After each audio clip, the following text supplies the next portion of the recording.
റസൂലിന്റെ ഏറ്റവും വലിയൊരു കൊതിയായിരുന്നു കഅബയുടെ താക്കോല് കുറച്ചു നേരം കയ്യിൽ പിടിക്കാന്ന് തൊടാൻ വേണ്ടിയിട്ട്. അതിന്റെ ഉടമസ്ഥരായ ഒരു കുടുംബമുണ്ട്. അതിൽപ്പെട്ട ഒരാളുടെ കയ്യിലാണ് ഇപ്പോ ആ താക്കോലുള്ളത്. അയാളോട് ചെന്നിട്ട് ചോദിച്ചു, ആ താക്കോല് കുറച്ചു നേരം എനിക്കൊന്ന് തരുമോ?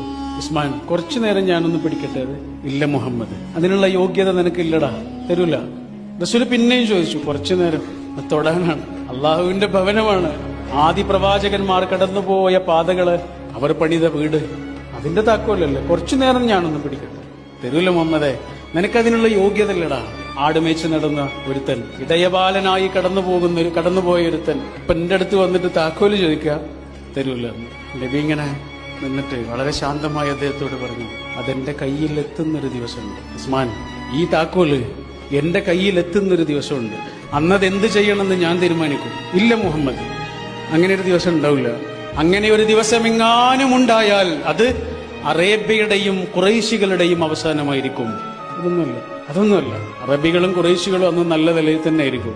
പക്ഷെ ആ താക്കോൽ എന്റെ കയ്യിലെത്തും. മക്ക വിജയത്തിന്റെ ദിവസം ആ നാടിന്റെ ഭരണം മുഴുവനും പ്രവാചക തിരുമേനിയുടെ കയ്യിലാ. പറഞ്ഞ താക്കോലല്ലേ, ആ താക്കോൽ ആ കയ്യിലുണ്ട്. ആ താക്കോൽ ആർക്ക് കൊടുക്കുമെന്ന് എല്ലാവരും ആകാംക്ഷയോടുകൂടി ഇങ്ങനെ നോക്കി നിൽക്കുന്നുണ്ട്. എല്ലാവരും ആഗ്രഹിക്കുന്നുണ്ട്, എനിക്ക് തന്നെങ്കിൽ. അലി റളിയല്ലാഹു അൻഹു ഒക്കെ പരസ്യമായിട്ട് തന്നെ പറഞ്ഞു, പ്രവാചകരെ എനിക്ക് തരുമോ?